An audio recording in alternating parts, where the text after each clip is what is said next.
تو ذات ذکر اب یہ ابن عباس رضی اللہ تعالیٰ کی جو مختصر حدیث ہے،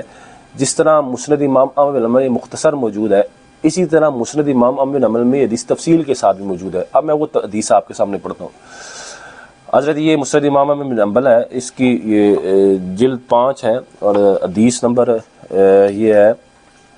3514 حدیث نمبر ہے، یہ مکمل 3514 حدیث نمبر ہے۔ حضرت ابن عباس حدیث کے راوی ہیں، وہ فرماتے ہیں بت عند خالتی میمونہ تھا، میں نے ایک رات اپنی خالہ میمونہ رضی اللہ تعالی عنہا کے گھر گزاری، یہ رسول اللہ صلی اللہ علیہ وسلم کی زوجہ تھیں۔ قالا فانتبہ رسول اللہ صلی اللہ علیہ وسلم من اللیل، تو وہ فرماتے ہیں حضرت ابن عباس رسول اللہ صلی اللہ علیہ وسلم نے مجھے رات کو جگایا۔ فذکر الحدیث، پھر انہوں نے ساری حدیث ذکر کی۔ قالا، پھر وہ فرماتے ہیں ثم رکع، پھر رسول اللہ صلی اللہ علیہ وسلم نے رکوع کیا۔ قالا فرعیت، قالا فی رکوعی سبحان ربی العظیم، تو وہ کہتے ہیں کہ رسول اللہ صلی اللہ علیہ وسلم رکوع میں سبحان ربی العظیم پڑھ رہے تھے۔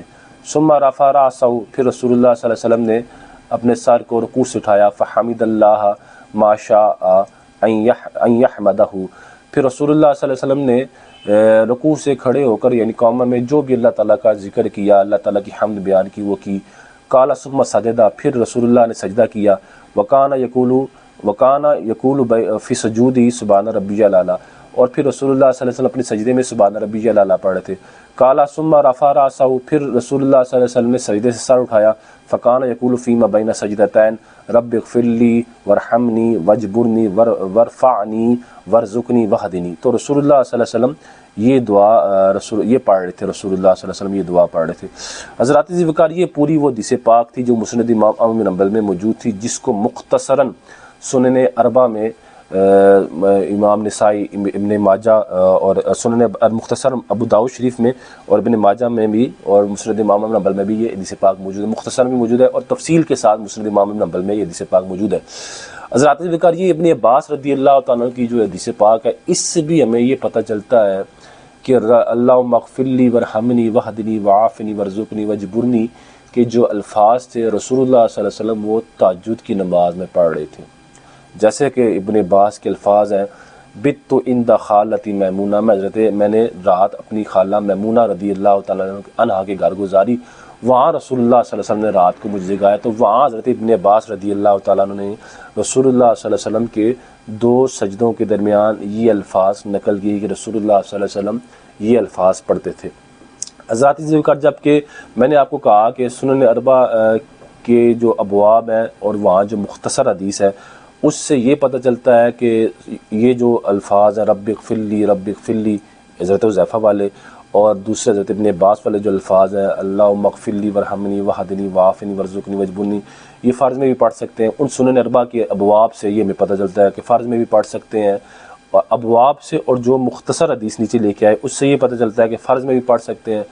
سنن میں بھی پڑھ سکتے ہیں، نوافل میں بھی پڑھ سکتے ہیں، اور واجبات یعنی وتر میں بھی یہ پڑھ سکتے ہیں۔ یہ سنن اربع کے ابواب سے ہمیں یہ معلوم ہوتا ہے۔ جبکہ حضرات ذکر اگر تفسیر سی حدیث پاک کی دیکھیں تو اس سے یہ پتہ چلتا ہے کہ رسول اللہ صلی اللہ علیہ وسلم اس کو تہجد، ان دونوں دعاؤں کو صلاۃ اللیل یعنی تہجد کی نماز میں پڑھتے تھے۔ یہی وجہ ہے کہ محدثین کی ایک جماعت نے یہ کہا ہے کہ یہ جو الفاظ ہیں کہ یہ محدثین کی ایک جماعت نے کہا ہے کہ فرض کے درمیان ذکر کرنا کوئی مسنون نہیں ہے، جبکہ اس کے مد مقابل نوافل میں یعنی خصوصاً رات کی نماز میں، تہجد کی نماز میں یہ الفاظ پڑھے جائیں، اور یہ الفاظ پڑھنا رسول اللہ صلی اللہ علیہ وسلم کی سنت ہے۔ ذات ذکر اس کے باوجود ہمارے محدثین نے رسول اللہ صلی اللہ علیہ وسلم کے یہ جو تہجد کی نماز تھی اور یہ جو ابواب تھے، اس کے باوجود محدثین نے یہ بھی لکھا ہے، جمہور محدثین نے یہ لکھا ہے کہ یہ چاہے فرض ہوں، چاہے نوافل ہوں، چاہے وتر ہوں، چاہے واجبات ہوں، تمام میں یہ الفاظ پڑھ سکتے ہیں۔ خلاصہ کلام حضرات ذوالفقار یہ نکلا، میں بتانا آپ کو صرف یہ چاہتا ہوں کہ اگر کوئی ان الفاظ کو فرض کے اندر نہیں پڑھتا تو وہ کوئی حدیث کی مخالفت نہیں کر رہا، وہ تو بالکل حدیث پر عمل کر رہا ہے۔ حتیٰ کہ آپ اندازہ لگائیں، یہ میرے پاس شیخ ناصر الدین البانی ہیں، یہ کسی تعارف کے محتاج نہیں ہے، ان کی کتاب ہے الاذکار بین سجدتین، یہ ان کی جو کتاب ہے، کتاب کا نام ہے صفت صلاۃ النبی اور یہ میرے پاس ہے، یہ صفت صلاۃ النبی کا صفحہ نمبر 133 ہے، اور ادھر انہوں نے یہ باب باندھا، انہوں نے صفت صلاۃ النبی، نبی علیہ الصلوۃ والسلام کی نماز کا طریقہ، شیخ ناصر الدین البانی کسی تعارف کے محتاج نہیں ہے، انہوں نے یہ باب باندھنے کے بعد انہوں نے اس باب باندھا الاذکار بین سجدتین، 2 سجدوں کے درمیان ذکر، کون کون سے ذکر کرنا۔ اب انہوں نے حضرت حذیفہ کی حدیث پاک بھی نقل کی یہاں، اور انہوں نے حضرت ابن عباس رضی اللہ تعالیٰ عنہ کی بھی حدیث پاک وہ جو ہے وہ ان کے الفاظ نقل کیے،